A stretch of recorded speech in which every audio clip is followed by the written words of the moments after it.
Next on the news. Priests and principals face off on the baseball field in the annual Collars versus Scholars game. The match is meant to promote Catholic education. A portal pilgrimage. New York faithful pray the rosary with pilgrims thousands of miles away thanks to a new art installation. 2 years since the biggest pro-life win in almost 50 years. What bishops have to say on this anniversary of the overturning of Roe v. Wade. Plus, summer is a great opportunity to deepen the faith. Bishop Robert Brennan's message to Catholics over the summer vacation. I'm Christine Persichetti. Currents News starts right now.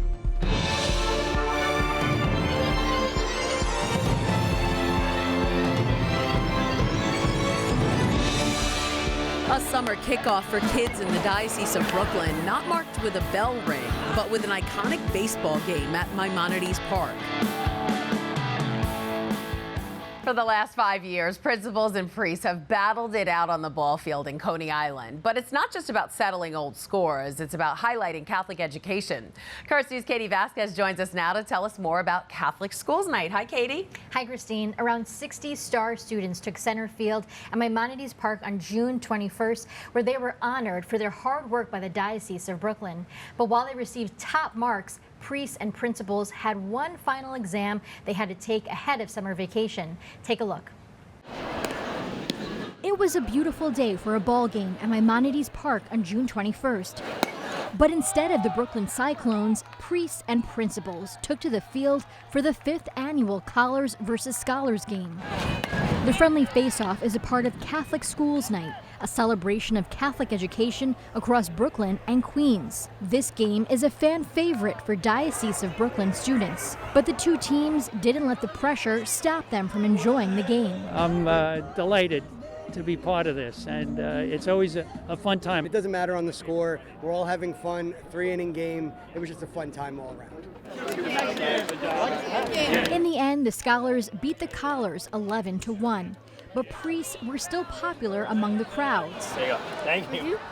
Crest, and then even you see the Crusader. People in the stands also walked away with a special bobblehead of Father James Caroli, the rector and president of Cathedral Prep. It was a tremendous honor for me, but really the way that I look at it, it's an opportunity to honor those to whom I serve at Cathedral Prep. But Father Alvin Torres of St. Sebastian Church believes the game could serve a higher purpose. Those guys who are watching, who may be feeling the call to the priesthood, we welcome you and we are waiting for you. We have fun, we enjoy, we bring God to the field. That's the whole point, right? The ultimate MVPs of the night were the students, as valedictorians and salutatorians were awarded for their hard work. It's good to see young kids who've won amazing awards just gather together. Superintendent of Schools, Deacon Kevin McCormick, says the key to these students' success is their ability to work together as a team. What our kids have done all year long with their teachers, with the parish, with the administrators, with the staff, it's always together we come and create a family. That's what makes our schools so terrific and wonderful. That student I spoke with from Sacred Heart Catholic Academy will attend Archbishop Molloy High School in the fall. She's part of a large group of those who were honored on Friday who are planning on attending Catholic high schools across the diocese. And Christine, you also gave out some special awards on Friday, right? I did. I presented the Tablet Junior Awards. It honors the excellence and creativity of all the student journalists who contributed to the Tablet Junior newspaper this year. It was fun. Oh, that's awesome, Christine. It really was. All right, Katie, I have one last question for you. The Collars versus Scholars game has been going on for 5 years now. So what's the overall score between the two of them? Well, before Friday's game, there was 2 games for the Collars and 2 games from the Scholars. So right now, the principals are taking the lead with their win on Friday. But the priests say they plan to practice more and hopefully get their redemption next year, Christine. All right, and we'll look forward to seeing that. Thanks, Katie. You can read more about Catholic Schools Night online at thetablet.org. On Saturday, 30 young people took part in a portal pilgrimage. These giant circular screens allowed the young people to gather near the Flatiron Building on June 22nd and pray the rosary in real time with a group from Dublin, Ireland. The Manhattan portal was unveiled in May, one of the first in a global network with identical portal sculptures created by a Lithuanian artist. The organizer of the Manhattan Rosary plans to return to New York on the 22nd day of each month for more rosaries. Monday marks 2 years since the famous Dobbs decision that overturned Roe v. Wade. The case involved a Mississippi law banning abortion after 15 weeks, directly challenging the High Court's previous precedent set in Roe. On June 24, 2022, the justices voted 6-3 to uphold the Mississippi law, thus overruling a nearly 50-year precedent and moving the decision on abortion to the states. U.S. bishops marked this historic day, saying in a statement, "It is a day for thanksgiving to God for answering our prayers and blessing the many years of hard work. This anniversary calls us to reflect on where we have been and where we are going. Each of us must rededicate ourselves to serving the cause of life. May our Catholic parishes continue to welcome, embrace, and accompany women facing unexpected or challenging pregnancies, offering material, emotional, and spiritual support."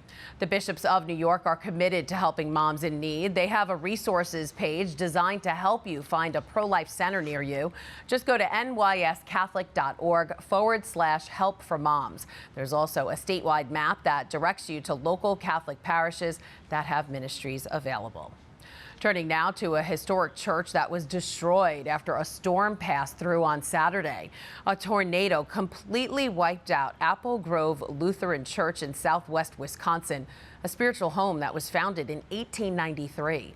While the parish's pastor says no one was physically hurt, the congregation is grieving right now. Just hours after the destruction, hundreds of faithful showed up for a service. Afterwards, they picked through the splintered timber to find their most cherished artifacts, century-old photographs, fragments of stained glass, and the steeple bell. The building's foundation remains, and it's unclear if the congregation will rebuild at this location. Meanwhile, in New Mexico, families have lost everything due to massive wildfires. The flames broke out on June 17th and destroyed tens of thousands of acres of land. The Franciscan Center, located next to St. Eleanor Catholic Church, has opened its doors to victims, offering them the basic needs and serving as a hub for aid collection. The outpouring has been so great, they actually had to stop accepting clothing donations. At the Vatican, a delegation from the Tour de France visited the Pope ahead of the race's kickoff on June 29th. Athletes from the most elite bike race in the world presented the event to Pope Francis. They gifted the Holy Father 2 jerseys, one from an historic Italian cyclist and another usually worn by the leader of the competition. 176 cyclists will race more than 2,000 miles in the Tour. So you've heard of Christmas in July, but did you know there was a summer Christmas for Catholics? It marks the birthday of St. John the Baptist, who is one of only 3 people besides Jesus and Mary whose birthday is celebrated in church liturgy.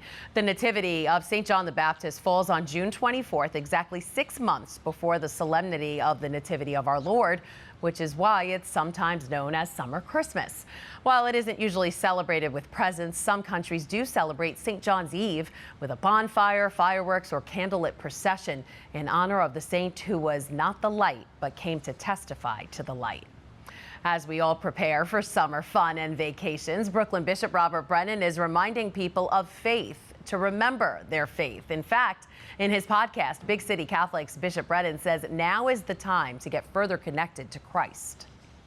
In fact, this time of summer is a great opportunity to deepen the faith, to let go of the distractions but I mean by distractions aren't necessarily bad things, but, in a little bit more of a relaxed setting, not having to be on the treadmill, so to speak, all the time.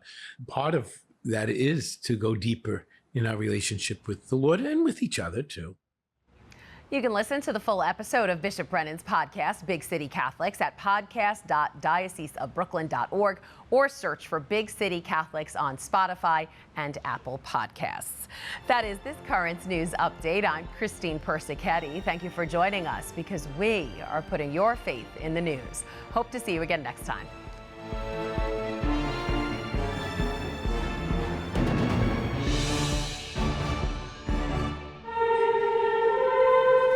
Finding an empty pew to sit in on Sundays is a challenge at Our Lady of Sorrows Church in Corona. We're getting every week, right now, at this very time, between 10 to 15,000 people a week. Jenny's always there, but not just on Sundays. ¿Quién hizo la primera confesión hoy? Who did their first confession today? How Jenny Alonso makes up the pulse of the parish, Wednesday on Currents News.